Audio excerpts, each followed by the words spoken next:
ప్రభువైన యేసుక్రీస్తు నామములో చేరి వచ్చిన మీకందరికీ ప్రశస్తమైన నామములు శుభాభివందనములు తెలియజేస్తున్నాను. దేవుని మహాకృపను బట్టి మీ అందరితో కూడా నేను కలిసి ఈ యొక్క అద్భుతమైన ప్రార్థనా మందిరంలో దేవుని సహవాసం కలగడం కూడా నేను చాలా సంతోషంగా భావిస్తున్నాను. చాలామంది వృద్ధులు ఉన్నారు, యువకులు ఉన్నారు, యువతులు ఉన్నారు. నాకు పలికిన స్వాగతము చాలా అదుర్స్. చాలామంది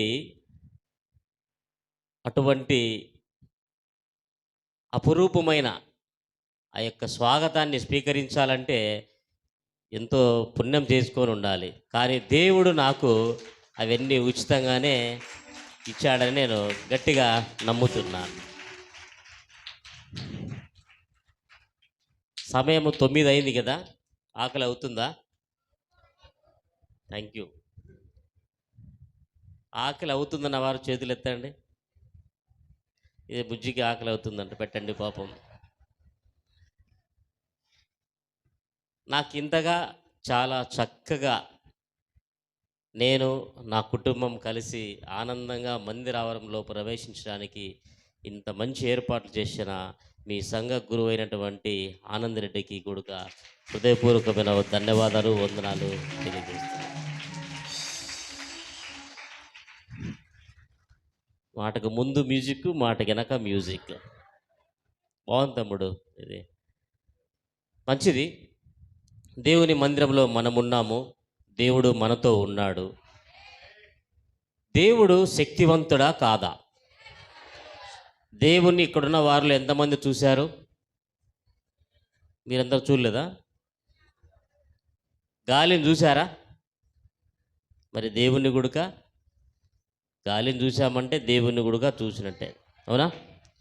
గాలిని సృష్టించింది దేవుడు, అవునా? భూమి ఆకాశాలు సృష్టించింది దేవుడు. అటువంటి దేవుణ్ణి కలిగిన మనము ఈ భూలోకంలో, ఈ భూ ప్రపంచంలోనే ధన్యులం. ఆంధ్రప్రదేశ్లో, అలాగే మన భారతదేశంలో, అలాగే భూ ప్రపంచం అంతటిలో ధన్యత కలిగిన జనాభా ఎవరంటే వారు క్రైస్తవులు. ప్రపంచానికి నిజ దేవుడు ఒక్కరే, ఆయనే యేసుక్రీస్తు ప్రభువు అని మనము గట్టిగా విశ్వసించి, ఆయన నిజమైన దేవుడు, మన జీవితానికి వెలుగును ప్రసాదించాడు. ఆ యొక్క వెలుగులో మన జీవితాన్ని ముందుకు సాగదీస్తున్నాం. అలాగే మనకున్న సమస్యల విషయంలో దేవుణ్ణి ప్రార్థించినప్పుడు ఆ సమస్యల నుంచి మనకు విముక్తి కలిగించిన గుడుక చాలా సందర్భాల్లో మనము గమనించి ఉంటాం, అవునా? అటువంటి గొప్ప శక్తిగల దేవుడు మనకు మాత్రమే దక్కాడంటే మనము చాలా ధన్యులము.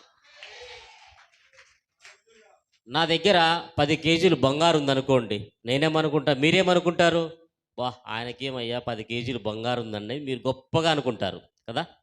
కానీ వెండి, బంగారు, వజ్ర వైడూర్యాల కన్నా శ్రేష్టమైనది యేసుక్రీస్తు కృప, ప్రేమ, అవునా? రోజు రోజుకు బంగారు రేటు పెరుగుతుంది, మనిషి విలువ తగ్గుతుంది. కానీ క్రైస్తవుని విలువ దేవుని దగ్గర బంగారు కాళ్ళ కింద ఉంటుంది. మన ఇల్లు బంగారుతో కట్టబడి ఉంటాయి, అవునా? ఇక్కడ చాలామంది విశ్వాసులు ఉన్నారు, దైవ సేవకులు కొంతమంది మాత్రమే ఉన్నారు. విశ్వాసులు అనేవారు యేసుక్రీస్తు నమ్మిన తర్వాత మీ మీ గృహాలలో ఏం చేస్తుంటారు? ఆడవారు ఎక్కువ ఉపవాస ప్రార్థన చేస్తుంటారు. భర్త రక్షింపబడాలి, పిల్లలు బాగుండాలి, పిల్లలు బాగా చదవాలి, కుటుంబం చక్కగా ఉండాలి, కొత్త ఇల్లు కావాలి, కొత్త బైక్ కావాలి, కారు కొనాలి, అప్పులు ఉండకూడదు, మా ఆయన తాగొద్దు అని ఇలా రకరకాలుగా ఎవరి అవసరాన్ని బట్టి వారిని దేవుణ్ణి ప్రార్థిస్తుంటారు. అటువంటి ప్రార్థన ఎవరు చేస్తారు? ఒక క్రైస్తవులు మాత్రమే ఉంది. కన్నిటితో చేసే ప్రార్థన ప్రతి హృదయాన్ని మారుస్తుంది. మరి ముఖ్యంగా స్త్రీలు చేసే ప్రార్థన చాలా శక్తివంతమైనది. పట్టుదల ఉంటే ఏమంటారు, అది దేన్నైనా సాధించగలం. కానీ సహోదరులకు, స్త్రీలకు ఉన్న పట్టుదల అంతా ఇంత ఉండదు. సాధించాలనుకుంటే సాధిస్తారు అంతే. ఇక్కడ చాలామంది సహోదరులను చూడడం నాకు చాలా సంతోషంగా అనిపిస్తుంది. ఈ యొక్క ప్రార్థనా మందిరంలో నేను ప్రవేశించగానే మీ అందరూ నాకు ఇచ్చిన ఈ పుష్పాలు ఏవైతే ఉన్నాయో వీటిని బట్టి నేను సంతోషించా. కానీ మిమ్మల్ని బట్టి ఇంకా సంతోషించా. ఈ లైన్‌లో వృద్ధులు ఉన్నారు. వారి బ్లెస్సింగ్స్ నాకు చాలా మంచిగా అనిపించాయి. చిన్న పిల్లలైతే నా మొఖాన కొట్టారు పూలన్నీ. చీమలు గరుస్తున్నా, నేను సైలెంట్‌గా ఉన్నా. మంచిది. అయితే క్రైస్తవులపై దాడులు జరుగుతున్నాయి అని మనకందరికీ తెలుసు. అవునా? క్రైస్తవులంటే ఒక కుటుంబం కలిగిన ఈ దేవుని మందిరము ఇదొక కుటుంబం. ఇప్పుడు ఇక్కడ కూర్చున్న వారి కుటుంబంలో ఎవరి మీదన్నా వేరే వాళ్ళు వచ్చి చేయి వేస్తే మీరు ఊరుకుంటారా? ఊరుకోం కదా! కానీ మన మీద, మన కుటుంబం మీద, మన దేహం మీద అధికారం లేని అనధికార వ్యక్తులు వచ్చి మనల్ని ఇబ్బంది పాలు చేస్తున్నారు. కొడుతున్నారు, తిడుతున్నారు, హింస పెడుతున్నారు, చంపుతున్నారు, ఉమ్మి వేస్తున్నారు, మూత్రం నోట్లో పోస్తున్నారు, పేడ తినిపిస్తున్నారు, రకరకాలుగా క్రైస్తవుల్ని హింసిస్తున్నారు. మనం ఏం చేయాలి? ప్రార్థన చేస్తే సరిపోతుందా? మన ఇంటి మీదకి ఎవరైనా గొడవకు వస్తే మనం ఏం చేస్తాం? తిరిగి గొడవ పడతాం. కానీ మనం ఏం చేస్తున్నాము? గొడవలు జరిగితే ప్రార్థన చేస్తున్నాం. కానీ ప్రార్థించే మనము ఒకానొక దశలో తిరుగుబాటు కూడా చేయాల్సిన సమయం ఇప్పుడు ఆసన్నమైంది. ఎందుకు ఆసన్నమైందంటే బైబిల్ అనేది రెండంచుల గల ఖడ్గం అని మనం అంటాం. ఒక చెంప కొడితే ఇంకో చెప్ప చూపించే రోజులు పోయినాయి. మా మీద ఎవరైనా దాడి చేస్తే వానికి తిరిగి బుద్ధి చెప్పే రోజులు వచ్చాయి. జీవము గల దేవుణ్ణి మాత్రమే మనం ప్రకటన చేస్తున్నాము. మనం ఎవరము? యూదా గోత్రపు సింహాలమే. క్రైస్తవులు ఉన్న ప్రతి ఒక్కరు ఒకప్పుడు రౌడీలే. క్రైస్తవ్యాన్ని స్వీకరించిన తర్వాత సాధు జంతువులు అదేమంటారు, సాధు జంతువుల మాదిరి సున్నితమైన మనసు కలిగిన వారై దేవుని భయం కలిగి సమాజం పట్ల గౌరవముతో సమాజాన్ని పాపం నుండి విడిపిద్దాం, పాపం నుంచి రక్షిద్దాం అనే ఒక క్రమంలో వ్యక్తిగత జీవితానికి స్వస్తి చెప్పి క్రీస్తు జీవితాన్ని జీవిస్తూ ఉంటారు. అటువంటి జీవితాన్ని ప్రశాంతంగా మన జీవితాన్ని మన ఇంట్లో మనం తిని, మన ఇంట్లో మనం వండుకొని, మన పనులు మనం చేసుకొని పక్కింటి వాడు వచ్చి మనం డిస్టర్బ్ చేస్తే ఊరుకుంటామా? ఊరుకోము కదా. అలాగే మన ఇంట్లో గుడుక కొంతమంది మతోన్మాదులు జొరబడ్డారు. వారిని మనము వెలివేయాల్సి వచ్చింది. ఏం పట్టుకొని వెలివేయాలి? కొరడా పట్టుకొని వెలివేయాలి. యేసుక్రీస్తు ప్రభుల వారు కూడా దేవాలయాన్ని పాడు చేసినప్పుడు ఆయన కొడుక ఏం చేశాడు? కొరడా పట్టుకున్నాడు. అవునా? అలాంటి సమయం మన కొడుక ఆసన్నమైంది. ఎక్కడో వేరే వేరే జిల్లాలలో, వేరే రాష్ట్రాల్లో, వేరే ప్రాంతాల్లో దాడులు జరుగుతున్నాయి. మన దగ్గర దాడులు జరగడం లేదని మనం అనుకోకూడదు. ఎప్పుడైనా యుద్ధం అనేది ఎప్పుడైనా రావచ్చు. మనమందరము సన్నద్ధంగా ఉండాలి. క్రైస్తవులను మీరందరూ యువతి, యువకులు, వృద్ధులు ప్రతి ఒక్కరూ సైనికుని వలె పనిచేయాలి. ఏం చేయాలి? మన కుటుంబాన్ని మనము రక్షించుకోవాలి. మన మందిరాన్ని మనము కాపాడుకోవాలి. మన విశ్వాసులని మనము కాపాడుకోవాలి. అంతరించిపోతున్న క్రైస్తవ్యాన్ని పరిరక్షణ మార్గంలో, అభివృద్ధి పదంలో మనం నడిపించాలి. వీధి సువార్తలు లేవు, బహిరంగ సభలు లేవు, తర్వాత కరపత్రికలు పంచే ఆ యొక్క ప్రోగ్రామ్స్ ఎక్కడా లేవు. చాలామంది యూత్ ఉన్నారు ఇక్కడ, ఆడపిల్లలు. మీ కాలేజీలో కానీ, మీ చుట్టుపక్కల కానీ, ఇప్పుడే కానీ ఈ మధ్య కాలంలో యేసుక్రీస్తు ప్రభువు గారి గురించి ఎవరైనా చెప్పారా? చెప్పరు, చెప్పలేరు. చెబితే మత ప్రచారం అంటారు. క్రైస్తవం అనేది మతం కాదు, క్రైస్తవం అనేది కులం కాదు. క్రైస్తవం అనేది మోక్షానికి మార్గం చూపిస్తుంది తప్ప కులం మతాలను మార్చదు. క్రైస్తవాన్ని స్వీకరించిన మనము ప్రతి ఒక్కరికి ఒకరే చెప్పాలి, హేతువాదులకి. అరే, క్రైస్తవం అనేది కులం కాదురా, మతం కాదు, మోక్షానికి మార్గం చూపిస్తుంది. చీకటిలో ఉన్న జీవితానికి వెలుగు చూపిస్తుంది. అంధకారంలో ఉన్న జీవితానికి వెలుగు చూపిస్తుంది. నాశన మార్గంలో నడిచే నీకు సరైన మార్గాన్ని చూపిస్తుంది. దిశ లేని నీ మార్గానికి దిశ చూపిస్తుంది అని మనం తెలియజెప్పాలి. క్రైస్తవుల ద్వారా ఈ లోకానికి ఏమైనా ప్రమాదం ఉందా? కానీ క్రైస్తవులని ఉగ్రవాదుల కన్నా చాలా ఘోరంగా చూస్తున్నారు. ఈ మధ్య కాలంలో ఒరిస్సాలో ఒక పాస్టర్ని ఆ యొక్క ఇంట్లో ప్రేయర్ మీటింగ్ పెట్టుకుంటే ఆ మీటింగ్కి వెళ్ళాడు ఆయన పాపం. అక్కడ ఉన్న కొంతమంది దుర్మార్గులు ఆయన్ను బయటికి తీసుకువచ్చి ఇష్టానుసారంగా కొట్టి చెట్టు కట్టేసి ఆయన నోట్లో ఉమ్మి వేసి మూత్రం పోసి తర్వాత పేడ తీసుకొచ్చి తినిపించడం జరిగింది. ఎంత దారుణమైన విషయము! మనకు రోషం లేదా? బాధ లేదా?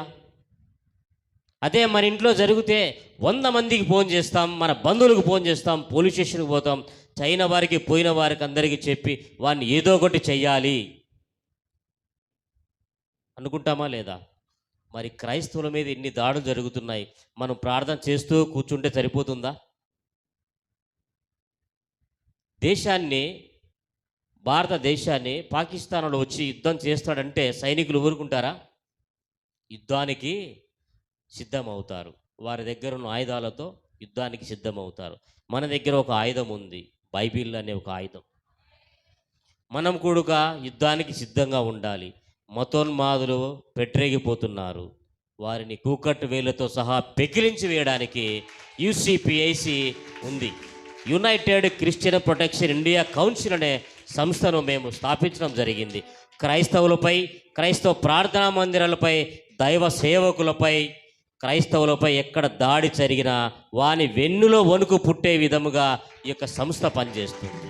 క్రైస్తవుల మీద దాడి చేస్తే ఎలా ఉంటుందో వానికి చూపించే రోజులు దగ్గర ఉన్నాయి. కాబట్టి మీరు కూడా ప్రతి ఒక్కరూ, అరే క్రైస్తవం అనేది కులం కాదురా, మతం కాదు, చీకటిలో ఉన్న నీ జీవితానికి వెలుగు ప్రసాదిస్తుంది. ఈ లైట్లు ఎవరు కనిపెట్టారు? ఈ మైక్ ఎవరు కనిపెట్టారు? నువ్వు నిత్యం వాడే ఫోన్ ఎవరు కనిపెట్టారు? క్రైస్తవుడు కనిపెట్టాడు. భారతదేశానికి వైద్యాన్ని, విజ్ఞాన్ని ఎవరు పరిచయం చేశారు? క్రైస్తవులే. మిషనరీ స్కూల్స్లో చదువుకున్న వారి రాజ్యాల్ని వేలుతున్నారు. బైబిల్ జ్ఞానాన్ని ప్రతి ఒక్కరూ, బైబిల్ ఏముంది అని ప్రతి ఒక్కరూ చదివి తెలుసుకొని ఆ జ్ఞానం పొంది ఈ యొక్క భారతదేశాన్ని పరిపాలిస్తూ ఆయా రంగాల్లో ముందుకు రాగలుగుతున్నారు. మిలీనియర్స్ ఎలా అవుతున్నారు? బైబిల్ని ఆధారం చేసుకొనే. బైబిల్లో ఉన్న జ్ఞానము ఏ యొక్క గ్రంథంలో లేదు. కాకపోతే దౌర్భాగ్యమైన విషయం ఏంటంటే అటువంటి మన మీదనే దాడులు. ఎందుకంటే మనం తిరిగి కొట్టలేం, తిరిగి మాట్లాడలేం, తిరిగి అడగలేం. చేతగాని వాళ్ళం అనుకుంటున్నారు. కానీ మనలో ఇంకొక కోణం అనేది ఉంది. ఆ కోణము ఇప్పుడు దేవుని కృపను బట్టి నిద్రపోతూ ఉంటుంది. అది నిద్ర లేస్తే ఎలా ఉంటుంది తెలుసా? భూప్రపంచములో అత్యధిక జనాభా క్రైస్తవులే. ప్రపంచ జనాభా ఉన్నదో అత్యధిక జనాభా క్రైస్తవులే. మన ఆంధ్రప్రదేశ్లోనే చూసుకుంటే ఇంచుమించు 5 లక్షల జనాభాలో 1,60,00,000 మంది క్రైస్తవులే ఉన్నారు. చాలామంది ఏమనుకుంటారు? క్రైస్తవులు అంటే మాలోల దేవుడు, మాదిగోల దేవుడు, 3 వాళ్ళు అనుకుంటారు. కానీ భూప్రపంచానికే దేవుడు ఆయన. కుల మతాలకు సంబంధమే లేదు. నీ కులం నీది, మా కులం మాది, మా మతం మాది, నీ మతం నీది. మన డినామినేషన్స్, మనం ఏ సంఘస్థులమైనా సరే క్రైస్తవులందరూ ఐక్యమత్యంగా ఉండాలి. మనకంతా బైబిల్ ఒకటే, యేసుక్రీస్తు ఒకటే, శిలువ ఒకటే, దేవుడు కార్చిన రక్తము ఒక దేహము నుంచి వచ్చినదే. అలాగే మందిరము కూడా దేవుడు ఒకటే ఇచ్చాడు.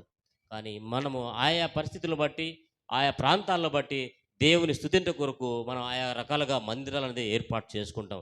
కానీ మనమందరము ఒకటే జనాభా, ఒకటే తండ్రి మనకి. అవునా? అటువంటి దేవుడు కలిగిన జనులు మనమందరము చాలా గొప్ప భారం. ఇటువంటి జనాభా రోజు రోజుకి అంతరించిపోతుంది, తగ్గిపోతుంది. తగ్గిపోకుండా అంటే మీరందరూ ప్రతిరోజు సువార్త ప్రకటన చేయాలి, వీధి సువార్త ప్రకటన చేయాలి, కరపత్రాలు పంచాలి. సువార్త ప్రకటన చేయడానికి మనకు రాజ్యాంగం హక్కు కల్పించింది. ఎవరైనా వచ్చి పత్రిక మీకు ఇచ్చినప్పుడు వాడికి ఇష్టం ఉంటే తీసుకోవచ్చు, కానీ దాన్ని తిరిగి ఎదిరించడము, మన మీద దాడి చేయడానికి ఎవరికే కానీ హక్కు లేదు. నీవు నమ్మిన దేవుణ్ణి రాజ్యాంగం ప్రకారము ఎక్కడైనా ఎదుటి వ్యక్తికి ఇబ్బందికరం లేకుండా ఆ యొక్క సువార్తను, ఆ కరపత్రాలను పంచుకోవచ్చు, సువార్తను ప్రకటన చేయొచ్చు. చాలామంది మతోన్మాదులు వచ్చి మనల్ని కొడతారేమో అని భయపడుతున్నారు. మనం కొడితే ఎలా ఉంటుందో తెలియదు వాళ్ళకి. మనం కొడితే తిరిగి ఎలా ఉంటుందో తెలియదు. మణిపూర్ తెలుసుగా అందరికీ. మణిపూర్ ఒక అగ్నిగుండంలా మారి క్రైస్తవ్యాన్ని నాశనం చేశారు. ఎన్నో మందిరాలను కాల్చేశారు, ధ్వంసం చేశారు, వందల మందిని చంపేశారు. కానీ ప్రపంచమంతా కన్నీటితో ప్రార్థన చేసింది. ప్రార్థన చేస్తే అక్కడ ఏ ప్రభుత్వం అయితే ఆ యొక్క విధ్వంసాన్ని సృష్టించిందో ఆ ప్రభుత్వాన్ని లేకుండా దేవుడు చేశాడు. గొప్ప విషయమా కాదా? గ్రహాం స్టెయిన్స్ ఆయన కుటుంబాన్ని ఒరిస్సా ప్రాంతంలో సజీవంగా దహనం చేసినప్పుడు దేవుడు ఒరిస్సా ప్రాంతాన్ని మీరు మర్చిపోయారేమో, కానీ ఒరిస్సా ప్రాంతాన్ని మనం అందరం గుర్తుపెట్టుకోవాలి. తల్లడిల్లిపోయింది ఒరిస్సా. తెలుసా మీకు? ఒకప్పుడు ఒరిస్సా ఆ రాష్ట్రము తల్లడిల్లిపోయింది. తినడానికి తిండి లేదు ఒక దశలో, తాగడానికి నీళ్లు లేవు, కరెంటు లేదు, జీవితాలు రాష్ట్రమంతా అస్తవ్యస్తమైంది. దేవుని ఉగ్రత అలా ఉంటుంది. బైబిల్లో ఒక వాక్యం ఉంటుంది, ఈమెని నా బిడ్డలను ముడితే నా కనుగుడ్డు ముట్టినట్టే అని. కానీ అంత గొప్ప దేవుని కలిగిన జనం మనము ఒక ప్రార్థనతోనే సరికాకుండా మనం కూడా ఒక క్రైస్తవులపై జరిగే ప్రతి దాడిని ఎదుర్కోవడానికి ఆల్ టైం, ఎనీ టైం మనము సిద్ధంగా ఉండాలని ఈ సందర్భంగా మీకు అందరికీ నేను గుర్తు చేస్తున్నాను. మన జీవితం ఎలా ఉండాలి? రోషం కలిగి ఉండాలి, సువాసనకరంగా ఉండాలి, ఆనందదాయకరంగా ఉండాలి, పరిమళించే విధంగా ఉండాలి. మన ముఖాల్లో వెలుగు ప్రకాశించాలి. క్రిస్మస్ వచ్చిందంటే మనం ఏం చేస్తాం? స్టార్ కడతాం. స్టార్లో ఏం పెడతాం? లైట్. ఏం చేస్తుంది అది? వెలుగునిస్తుంది. మనం ఎవరము? వెలుగు. దేవుడు మీరు వెలుగుకరంగా ఉండండి అనేసి దేవుని పుట్టుక మనం దేంతో చూపించాడు? దేవుడు నక్షత్రం ద్వారా మనకి యేసుక్రీస్తు జననాన్ని ఈ లోకానికి పరిచయం చేశాడు. ఆ నక్షత్రాలే మనము. ఆ నక్షత్రాలుగా ప్రతిరోజు మన జీవితాల్లో వెలుగు నింపాలనే ఇటువంటి సేవకులని దేవుడు మనకు అనుగ్రహించాడు. దైవ సేవకులు అంటే దేవునితో నిత్యం ఏం చేస్తుంటారు? వాళ్ళు కనెక్షన్ కలిగి ఉంటారు. వారధులు వాళ్ళు దేవునికి మనకి. వారిని మనం ఏం చేయాలి? ఘనంగా పూజించాలి. దైవ సేవకుని మనము గౌరవించాలి. స్కూల్లో టీచర్ కనబడితే ఏం చేస్తాము? గుడ్ మార్నింగ్ సార్, నమస్తే సార్, ఏదో చెప్తుంటాం. మనం పాస్టర్ కనబడగానే వందనాలు చెప్తున్నామా? అలాగే క్రైస్తవ్యాన్ని మనమందరము పరిరక్షించాలి. ఈ సంవత్సరం నూతన సంవత్సరం 2వ మాసంలోకి మనం ప్రవేశించామంటే దేవుని కృపను బట్టి మనం కొన్ని నిర్ణయాలు తీసుకోవాలి. ఈ సంవత్సరంలో నా కుటుంబంలో అయితేనేమి, మందిరానికి నేను ఒక వారానికి ఒక ఇద్దరిని తీసుకొస్తా, లేదా ఒకరిని తీసుకొస్తా. ఇప్పుడు ఈ అక్క కొత్త చీర ఒకటి కొన్నదనుకో, ఏం చెప్తుంది? పక్కింటి ఆమె చెప్తుందా లేదా? చూడకపోయినా 3 సార్లు చూపిస్తుంది. ఎక్కడ కొన్నామంటే పలానా షాప్లో కొన్నా, బాగుంది బాగలేదా అంటారు. అవునా?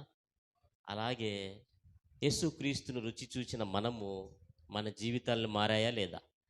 అలాగే పక్కింటో జీవితం మారాలా లేదా? వాని జీవితం ఎలా ఉందని తొంగి చూడకూడదు. మనకన్నా బాగుండాలని కోరుకోవాలి. క్రైస్తవులకి యుగో అనేది ఉండకూడదు. గర్వం అనేది ఉండకూడదు. తగ్గింపు జీవితం ఉండాలి. వినయ స్వభావం కలిగి ఉండాలి. నశించిపోతున్న లోకాన్ని మనం రక్షించే ఒక గొప్ప పనిలో ఉన్నాం. అవునా? అందుకే క్రైస్తవుల ఐక్యత వర్ధిల్లాలి. క్రైస్తవులందరూ ఐక్యమత్యంగా ఉండాలి. సంఘాలన్నీ బలంగా స్థిరపడాలి. సంఘ సభ్యుల సంఖ్య పెరగాలి. దైవ సేవకులు ధైర్యంగా సువార్త ప్రకటన చేయాలి. క్రైస్తవులకు అందరికీ మేము అండగా ఉంటామని ఒక గొప్ప సంస్థని యూసీపీఐసి అంటే యునైటెడ్ క్రిస్టియన్ ప్రొటెక్షన్ ఇండియా కౌన్సిల్గా ఈ సంస్థను స్థాపించి మేము ముందుకు రావడం ఉంది. రాష్ట్ర వ్యాప్తంగా అనేక ప్రాంతాలు మేము పర్యటన చేస్తూ క్రైస్తవ్యాన్ని అభివృద్ధి చేద్దాం, బలపరుద్దాం. చాలామంది నిజ దేవుని తెలుసుకోక అజ్ఞానంలో ఉండి చనిపోయి సమాధి చేయబడితే నరకానికి వెళ్తారు. ఏ ఒక్కరు నశించి నరకానికి వెళ్ళుట దేవునికి ఇష్టం లేదు. అటువంటి గొప్ప భాగ్యాన్ని దేవుడు మనకి ఇచ్చినప్పుడు ఏం చేయాలి? 10 మందికి పంచుకోవాలి అన్న ఒక ఉద్దేశంతో ఈ యొక్క సంస్థను ఏర్పాటు చేసి దైవ సేవకుల సంక్షేమంగా మేము ఏర్పాటు చేసిన ఈ సంస్థలో మీరందరూ పాలుభాగస్తులు కావాలి. మీరందరూ పాలుభాగస్తులు కావాలి.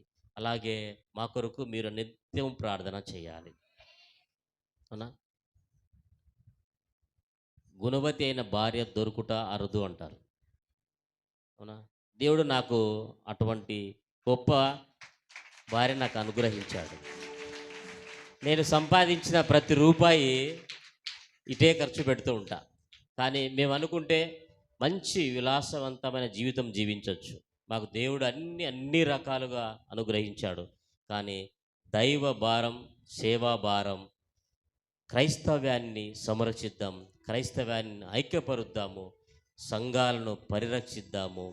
నిజ దేవుడిని తెలుసుకున్న మనము నిజ దేవుని యొక్క ఉన్నత స్థానాన్ని ప్రతి ఒక్కరి హృదయాల్లో ఉండాలి అనే ఒక ఉద్దేశంతో ఈ నిర్ణయం తీసుకోవడం జరిగింది.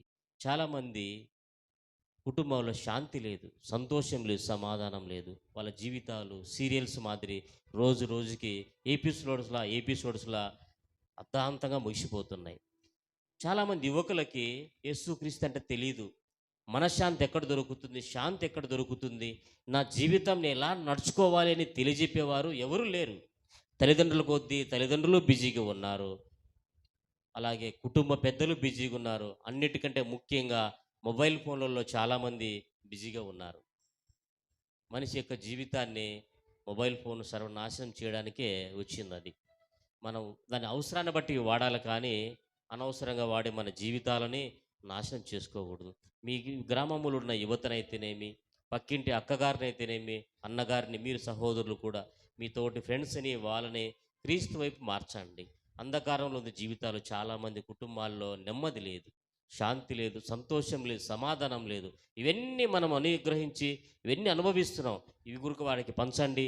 ఈ వచ్చే సంవత్సరానికి, ఈ సంవత్సరం చివరిలో ఈ మందిరము పట్టకుండా ఇటు కానీ లేకపోతే ఇటు కానీ అటు కానీ విస్తరణ జరిగేంత విధంగా ఈ సంఘంలోకి మీరు కొత్త సభ్యులు చేర్చాలి. ఓకేనా? Thank you. మేము పనిచేస్తున్న ఈ యొక్క సంస్థలో పులివెందులకు ఇన్ఛార్జిగా ఆనంద్ పాల్ రెడ్డి గారిని మేము నియమించడం జరిగింది. యువకుడు, ఉత్సాహవంతుడు, ఉడుకు రక్తం కలిగిన వాడు, 10 మందిని కొడతాడంట. జాగ్రత్త, కొట్టాలి. మంచి కుమారుని కలిగిన తల్లి, చాలా ధన్యత. ఈశ్వరెడ్డి గారిని బట్టి, ఆయన కుటుంబాన్ని బట్టి కూడా నేను ఆయనకు శుభాలు తెలియజేసుకుంటూ, ఇంత మంచి కొడుకుని సేవలో రావాలని, నాకు సేవ చేయాలని ఉంది కానీ లేదు ఆ భాగ్యం. దేవుడు నన్ను పరిచారకునిగానే ఉపయోగించుకుంటున్నాడు. అందులోనే నేను చాలా సంతోషాన్ని. ఇప్పుడు ఇంతమంది నా బ్లెస్సింగ్స్ నా గురించి ప్రార్థన చేస్తారు. ఎక్కడ వెళ్ళినా వందల మంది నా గురించి ప్రార్థన చేస్తున్నారంటే నాకు ఉన్న ఆశీర్వాదం ఎవరికి ఉండదని నేను అనుకుంటా. మీ అందరికంటే ఎక్కువ బ్లెస్సింగ్స్ నాకే ఉంటాయి. అవునా? ఈరోజు నుంచి మన ఆనంద్ పాల్ రెడ్డి గారు యూసీపీఐసిలో పులివెందుల ఇన్ఛార్జిగా ఉంటూ ఆయా సందర్భాల్లో యాక్షన్ టీముతో కలిసి ఆయన పని చేస్తాడు. ఆయనకు ఈ రకంగా ఈ బాధ్యతను నేను నమ్మి విశ్వసించి వాళ్ళ తల్లిగారి సమక్షంలోనే ఈ బాధ్యతను ఆయనకు అప్పచెప్తున్నాను. మీ కొడుకును మా చేతిలో పెట్టేందుకు సంతోషం తల్లి. ఈ యొక్క క్రైస్తవ సంక్షేమ ధ్యేయంగా క్రైస్తవులపై జరిగే దాడి విషయములలో వాటన్నింటినీ తిప్పి కొట్టడానికి, ఎదుర్కోవడానికి, అసలు క్రైస్తవుని దాడే జరగకుండా ఉండడానికి మేమంతా నిలబడుతున్నాం. మాతో పాటు నిలబడండి. అటువంటి ఒక గొప్ప పనిలో ఆనందపాల్ రెడ్డిని చేర్చుకున్నందుకు ఆయనకు మా సంఘం తరపున కూడా ఆయనకి అభినందనలు, కృతజ్ఞత తెలుపుకుంటున్నాను. అలాగే ఈ యొక్క మందిరానికి సంబంధించిన విషయాలు ఏమున్నా కూడా యూసీపీఎస్ ద్వారా మేము వాటిని అక్కర్లను బట్టి చేయడానికి మేము సిద్ధంగా ఉన్నాం. తర్వాత ఇక్కడ బరియల్ గ్రౌండ్ విషయం ఒకటి పెండింగ్ ఉన్నదన్న విషయం నా నోటీస్ రావడం జరిగింది. సాధ్యమైనంత వరకు ప్రభుత్వం వారితో మాట్లాడి, అధికారులు మనకు అనుకూలంగా ఉన్నారు, వారితో మాట్లాడి అతి త్వరలో ఆ యొక్క సమస్యను కూడా మనము కానీ సాల్వ్ చేసే విధంగా గట్టిగా నిర్ణయం తీసుకుంటాం. మా యొక్క ఎజెండాలో కూడా చివరి పాయింట్ అదే. ఎక్కడైనా సరే సమాధుల తోట లేకుంటే వాటి విషయమే స్థానికులతో కలిసి ఆ సమాధుల తోట విషయమే పోరాటం చేసి వారికి అప్పచెప్తామన్న యొక్క ఎజెండాలో ఒక పాయింట్, చివరి పాయింట్. అందులో భాగంగా ఈ యొక్క ప్రాంతంలో ఉన్న ఆ యొక్క సమస్యని అతి త్వరలో దాన్ని ఖచ్చితంగా సాధించి తీరుతామని ఈ సభాముఖంగా మీకు తెలియజేస్తున్నాను. అలాగే నన్ను ఇంతగా ప్రేమించి, నన్ను ఆహ్వానించి, నన్ను నా కుటుంబాన్ని ఇంత గౌరవంగా నాకు స్వాగతం పలిగిన మీకందరికీ మరోసారి కృతజ్ఞత తెలుపుకుంటూ, మీరంతా క్రైస్తవ సంక్షేమ ధ్యేయంగా మీరు కూడా మాతో పాటు పాలు భాగస్తులు కావాలని, మాకు ముఖ్యంగా ఈ యువతి యువకులు చాలా అవసరం. వారు మాతో కలిసి పనిచేయండి. మా నెంబర్ చెప్తాం, నోట్ చేసుకోండి. మీకు ఎక్కడ ఏ అవసరత ఉన్నా ఆత్మీయంగా ఖచ్చితంగా మీ ముందు మేముంటాం, మీకు ఏదైనా సమస్య వస్తే. Okay, thank you.